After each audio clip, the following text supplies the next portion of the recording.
South Carolina State is an 11.5 to 14-point underdog. And the scores that I'm seeing for this game has been so far out of control. I'm trying to understand, does anybody really think that South Carolina State is going to come into this game and really give Jackson State a challenge? Guys, let me tell you something. Because South Carolina State's record is 6-5, doesn't mean that they're just some tomato can that's going to get kicked down the street, and whatever Jackson State decides they want to do to them in this game is going to be allowed. They do have some playmakers on their offensive side of the ball that must be accounted for in this game. And guess what? Coach going to break them down for you right about now. It's your favorite coach back at it again, 10 toes down, about to tell you how it all went down. This is Tomorrow Living Sports Network with your host, Coach Walker. If you're new to the channel, please like, share, subscribe. Hit that notification bell so you can get all upcoming videos. For all my leaders out there, welcome back. Y'all know the drill. Y'all know the routine. If you haven't done so already, hit that notification bell so you can get all upcoming videos. Not to mention, like, comment, and share these videos as well. Guys, we're close to 4,000 subscribers. I'll call you guys family members. Hey, for all of you out there, make sure y'all go ahead and tap in with Coach. Hit that subscribe button. Let's get this thing over the mark because we've been out content left and right for you guys to have some type of entertainment to watch while there hasn't been any SWAC or MEAC football going on thus far. So, hey, come on, enjoy the family, guys. Like I said, tap in a friend or two. Tell them to come on in. It's nothing but positive vibes over here. We're just having a good time talking about HBCU sports. So without further ado, Coach going to go ahead and tap on into this thing right now because I know many of you like, Coach, what are you seeing in this game? Well, I'm going to tell you right now. South Carolina State during the season has played teams in the SWAC and the Big South. Now, they've been tested to see how far they will bend before they break in many of these games. Now, I'm going to be honest with you. A lot of these games that they did play in, those that they lost, they were very competitive with the exception of maybe one or two here and there. But you got to give Coach Pough credit because he's always had his team prepared and ready to go out into the field of battle and give a team a hard time. And trust me, this is not going to be no easy task for the JSU defense because I'm going to give you a quick rundown on a couple of the things that they may just very well see in this game. We already know that Coach Pough has had, almost a month to prepare for this game. Trust me when I tell you, they've looked at Jackson State's offense, and defense, front and back. We're going to get to the defensive side in the next video. But in this video here, we're going to talk about we're going to get back to what the offense, South Carolina State offense will need to do against that Jackson State defense. And this is what Coach Pough is going to throw at him. He's definitely going to spread the ball out with the single back in the backfield with Fields, okay?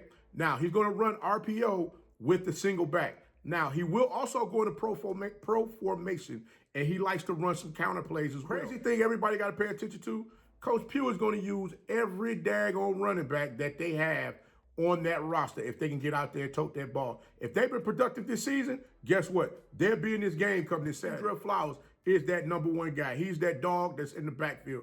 But you know what? You got Ja'Cory Benson and Dante Anthony. Now, Dante Anthony, he is the guy that normally is in the game when Fields is looking to throw the ball. He is the better pass protector out of all of the running backs that's on the team, in my opinion. I'm just saying, in my opinion. He's a big back. He's able to step up in the pocket and make sure, he's able to step up and make that block, keep a defender from getting to Fields, allowing him to throw the ball down the field to their big targets. Now, as far as Kendrell Flowers, this young man is averaging, guys, close to 6 yards per carry.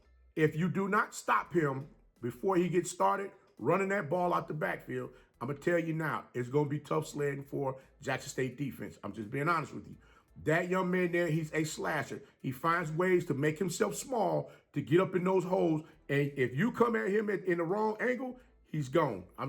Hey, listen, I've seen it too many times watching this young man run that ball this season, okay? Now, as far as number 6, Ja'Cory Benson, he's definitely the slasher. He is the speed back. He's going to do a lot of different things that Kendrell Flowers would do as far as catching flares out the backfield, or some will call it with the Texas route. He'll catch that also. Now, another thing you might want to pay attention to is Dante Anthony. If that young man get his shoulder square coming up through that hole, it's going to be a tough day. And trust me, there's going to be some folks that's going to be taking ice baths once this game is over with because he is the bruiser.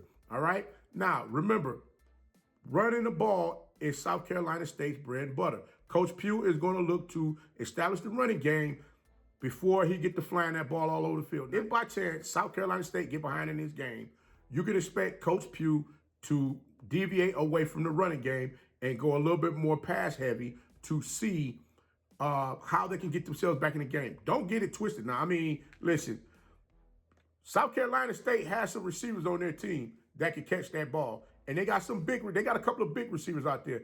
No, matter of fact, you got Moody. Moody is like the Swiss Army knife, in which he is your punt and kick returner, as well as he's a receiver out there on the field that finds ways, just like Vereen, he finds those different holes to get in the he finds the different holes within the defense to get open so that he can catch passes from Fields, especially if Fields is scrambling around in the pocket and looking for a receiver. Moody and Vereen will be those guys that you will start seeing sit in holes that the defense has left out there on the field, especially if the linebackers for JSU get too aggressive. You will see Vereen as well as Moody coming right behind those linebackers, catching passes from Fields. And I'm just saying that's going to be the game plan right there, so they can start moving those safeties and those corners up, so they can go ahead and dump that ball over their head to Davis, in which Davis is a big receiver. Shaq Davis, so what, 6'4"? I mean, listen, I don't know if Jackson State has any DBs that are that tall, but believe you me, Fields is going to look to put that ball in spaces where only Davis can catch it. He's going to throw that ball high, and he's going to throw it high and long, allowing Fields to use his length to catch that ball and score points. So I'm just saying right now, if everybody's thinking that the Jackson State defense is going to come out there and shut them down, I'm telling you right now, it's going to be tough sledding. Not to mention, if that South Carolina State offensive line, the big uglies up front, if they can maintain and hold blocks, keeping the front seven from getting a hold of Fields, this game might be a little bit tighter than what many people think. But I'm just saying, I'm just giving you a quick rundown on things that I've seen in the film. No, South Carolina State has not seen a defense quite like Jackson State, but they have playmakers out there on the field that can make plays to continue to keep moving the ball down the field. So I'm hoping and praying nobody is too daggone confident thinking that, hey, Jackson State just going to come out there and rock them babies to sleep. I'm going to tell you now, you might be a bit upset. So get ready. Hey, get ready, strap on in. And the last thing that the last gem that I'm going to drop on you, because you already know Coach Pough gonna drop a couple of He's gonna drop a couple of things in there that you hadn't really seen all season. One of those things being that releasing the tight end on routes. They got a tight end, I believe it's number 48, big fella. He's another one, 6'4". I think he's 240, 250 pounds. Can catch the ball. Now you'll see him run a stick route, he'll run a stick route or a crossing route, waiting on Fields to deliver the ball to him. So trust and believe. They have playmakers out there. If Jackson State gets overly aggressive and they start allowing players to just run free in the intermediate areas, meaning like 5 to 7 yards off the line of scrimmage, where they could just dump and dink all day long and they can continue to keep moving the ball down the field. Guys, this is going to be a good game.